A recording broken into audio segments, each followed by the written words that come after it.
We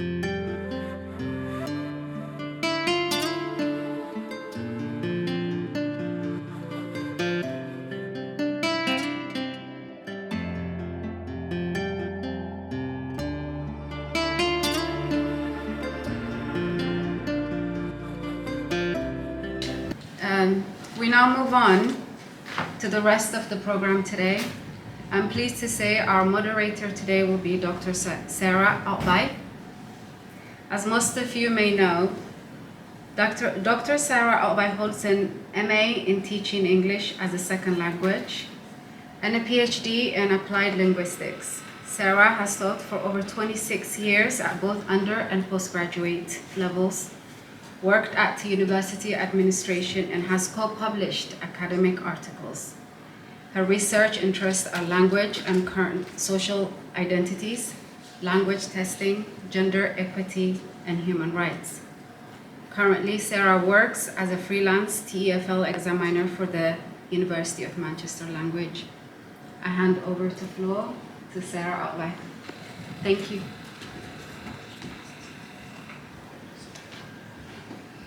Thank you, Fergus, for the kind introduction.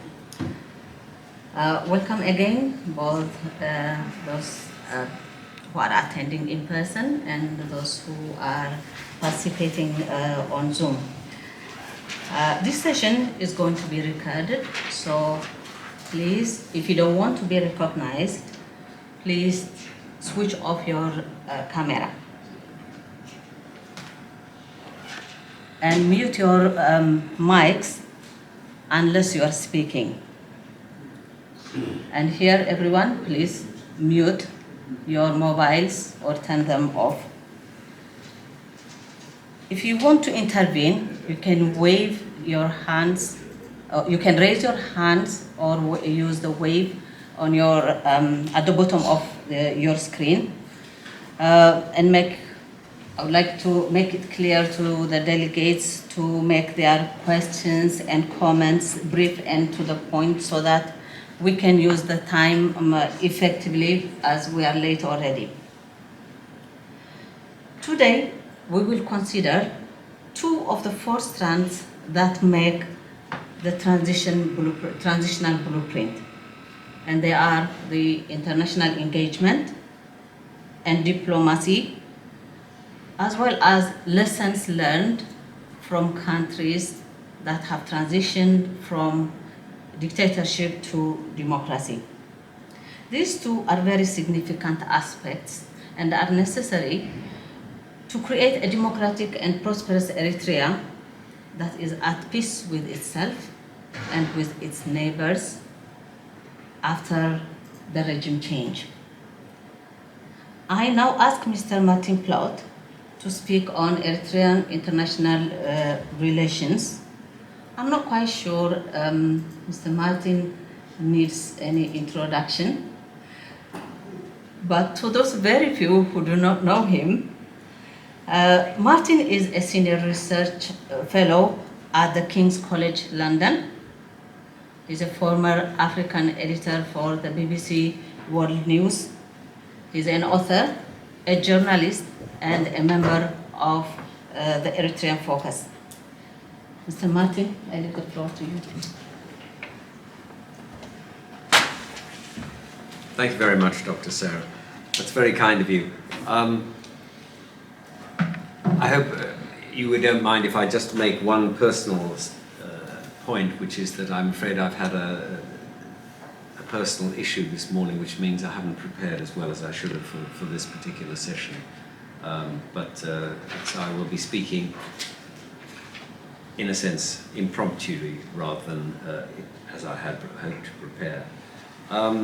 This is a paper that I've been working on with Habte, and we both tried to look at this not as professionals, but as ordinary members of the Eritrea Focus and of the community. And in a sense, it's something of a cheat, to be honest, for us to be talking to you, since we have two ambassadors or former ambassadors with us here.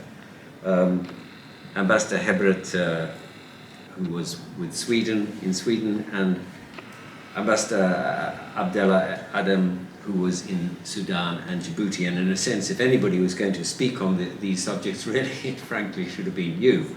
And I hope that you will intervene to make your views known, since that you are really the experts in this field. Having said that, since I'm a journalist, of course, I'm never going to let that stand in my way, and I shall say what I think, and I hope you will take it in the spirit in which I'm going to say it. The situation that we find ourselves in is really extraordinarily serious. Not only has Eritrea, that I have been fortunate enough to visit on 3 occasions, both during the liberation struggle and afterwards, in an appalling state, and it's just so sad that it is. But the war that Eritrea is now involved in has taken such an appalling death toll. The latest estimates that we have, and we only have estimates, is that somewhere between 633,000 and 1.2 million people have died in the last 2 years. That is both civilians and combatants. These are, of course, only estimates, but they give a scale of the suffering that is involved. And whether they are Eritrean troops who are dying in the front line, and I'm sure there can hardly be a member of the audience who hasn't had members of their family who are involved or know people who are involved, who are in that precarious situation. Or there are people from the rest of the Horn of Africa, whether they are Somalis, the Somalis who were transported to Eritrea, or there are the Tigrayans who are dying there now, or any of the other people there. Every death must be a blow to us, since we are, as in the famous phrase, since we are all involved in mankind, and therefore, it is an absolute tragedy. Having said that, there are 2 things I'm not going to do. I'm not going to say any more about that. I'm also not going to talk about the oppressive nature of the Eritrean state, since I don't think there's anybody here who needs to be reminded of that. It is self-evident. What I wanted to do was to look at 3 things which I think signify the way in which Eritrean international relations have been developed since 1991, 1993. The first is, of course, that it's a highly personalized form of international relations, and in that sense, it is quite similar to the way in which the international system has been built by the Kims in North Korea, because everything in the end depends on one person and his associates, closest associates' view of how the situation is developing. And President Isaias's view has always been the same. We did it all ourselves. We never had any outside help. We need no outside help. It is, of course, a nonsense. Everybody knows that it is a fiction. There were many countries and many people who did help Eritrea to achieve its independence. None of it takes away from the extraordinary heroism of the men and women who sacrificed for Eritrea's independence. But it was always involved more than just Eritreans. One only has to look next door to Sudan to see what the Sudanese did and the help that they gave, sometimes willingly, sometimes not so willingly, to the Eritrean cause in order to achieve the freedom that you deserved after those 30 years of fighting, but sadly you've still been deprived of. But it has been the basis of his view of the world. We don't need any outside help whatsoever. All outside organizations are dispensable, and we don't need them. Yes, Eritrea joined the United Nations and joined the African Union, and therefore signed up to a whole series of commitments which you know only too well. All the human rights commitments which are part of that system are there, yet they are ignored, and that is absolutely tragic.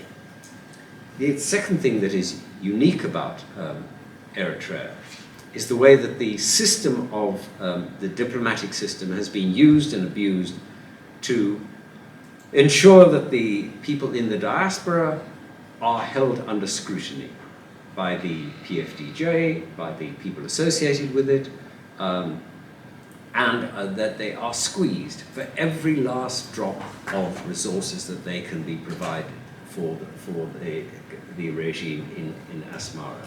It is an integral part of their system of budgeting, even though it's never published.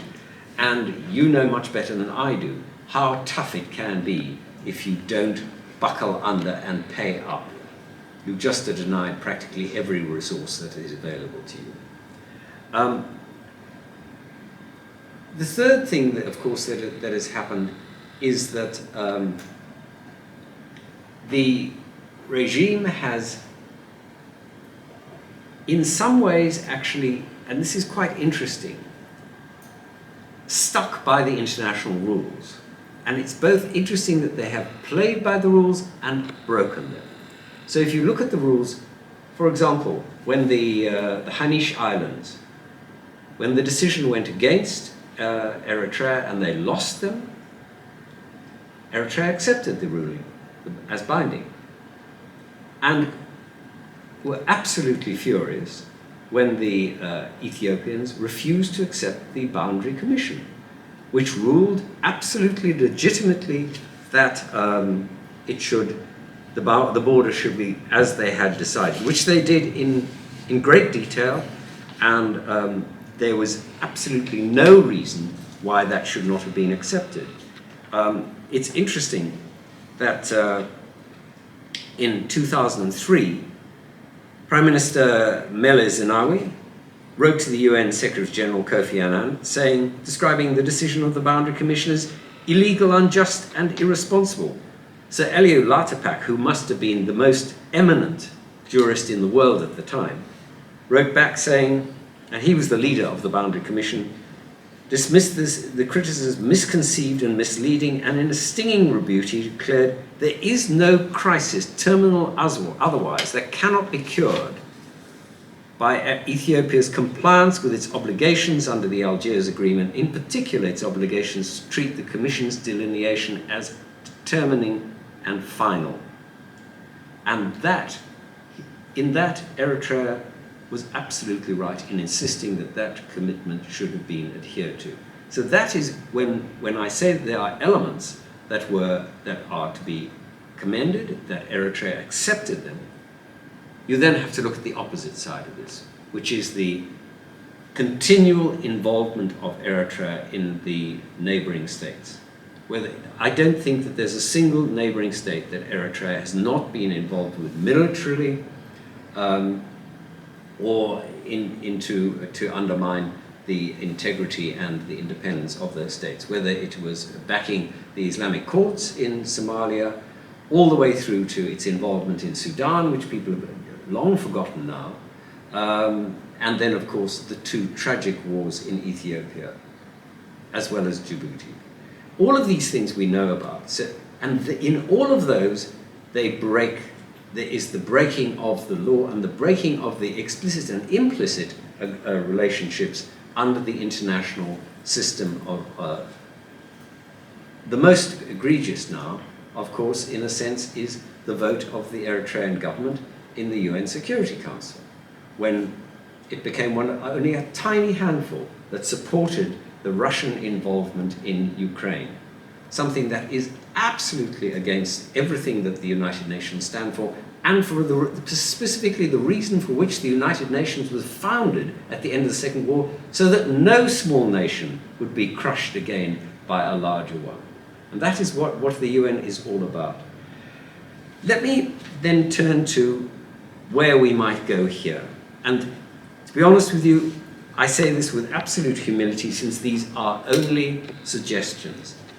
What, in essence, could be done if we were fortunate enough to be in a position where one could say, yes, there has been a genuine transition in Eritrea, and it is now either a democracy or on the path towards a democracy. Let us take an optimistic view and say that we are indeed heading in that direction, since I do believe that is where we are going, dark as the night might be right now.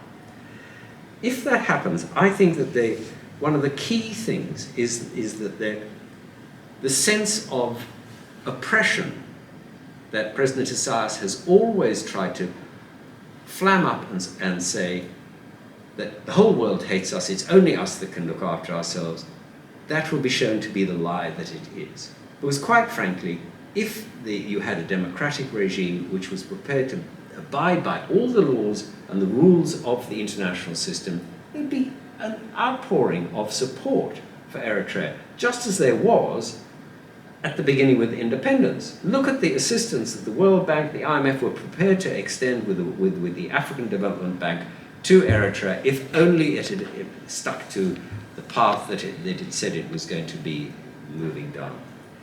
So I would suggest that the first thing to do would be to, in a sense, reevaluate the whole system of international relations, so that Eritrea became a normal part of the international system. Of course, fighting for its own corner. No one would ever expect Eritrea, any more than any other state, to do anything except be patriotic and, careful, scrutinizing every single agreement that it deals with to make sure that it is in the interests of the Eritrean people, but nonetheless engaging as an equal partner in the international system. These are some steps that could be taken. Firstly, I would suggest that what's required is the issuing of guidelines for all ministry staff about what was expected now that democracy is in place. As I said, Eritrea must live by the rules and norms of the international order while vigorously but peacefully pursuing the nation's interests. And in a sense, the peaceful nature is surely at the heart of it all. Eritrea should become committed to non-involvement in the neighboring states unless its own security was at risk. Secondly, rapidly reassessing all ministry staff, both at home and abroad. All those that have close ties to the former regime need to be either removed or brought home for a period of reorientation. It should be not encouraged as a general purge of all those who served President Assad. Some who did may need to continue to serve the new democratic state, and this is a decision that will have to be taken on a case-by-case basis. Thirdly, send some of Eritrea's many capable men and women, and you have many of them, to serve in the embassies and consulates abroad. The ambassadors to Ethiopia, the UN and the AU, as well as the European Union, Saudi Arabia, UAE and the USA would be critical choices, but you are of course aware of the others that must be taken, including, I hope, London. So too would be appropriate appointments to the IMF and the World Bank. Fourthly, open urgent talks with Ethiopia and Sudan to encourage trade, establish exchange rates and regulate borders and smuggling routes. Fifthly, informal networks of PFDJ and security staff that the Assad regime operated outside need to be disbanded. In their place can come supportive civic networks which would encourage and work with the diaspora, but not intimidate them. Of course you will need the diaspora, everybody will. Sixthly, given the vast size of the diaspora as a proportion of the Eritrean population, serious consideration should be given to granting all Eritreans abroad non-resident status, similar to that granted by the Indian government to its population abroad. This can ease travel and provide tax and other benefits for the diaspora and impart a feeling of inclusivity and loyalty. Seventhly, integrate the work of the Foreign Ministry into a reformed government so to conserve the people of Eritrea without attempting to extract taxes from the diaspora. Eighth, establish mechanisms for encouraging the voluntary return of Eritreans who fled to neighboring states, and of course then establish a system for adjudication of whom property belongs to whom. And this is going to be very difficult and will require careful work because of course there will be disputes. And I have no idea how that's going to be resolved. It will not be easy. Ask sympathetic and friendly governments to provide courses for military staff so that they can draw on the international best practices to serve Eritreans. 10th, provide annual reports to the National Assembly so that the work of the Foreign Ministry can be held accountable, and encourage public debate on the subject in civil society and the media. And finally, reach out to the international aid agencies, particularly those that worked so effectively during Eritrea's long liberation struggle, to encourage them to re-establish their work in the country. These are some suggestions. It is of course up to you to consider them and for a democratic Eritrea to decide which or if any of these are worth taking up. They're merely suggestions, and I hope that they'll produce a positive impact on the debate now and the debate in the future when a free and democratic Eritrea are established. Thank you very much.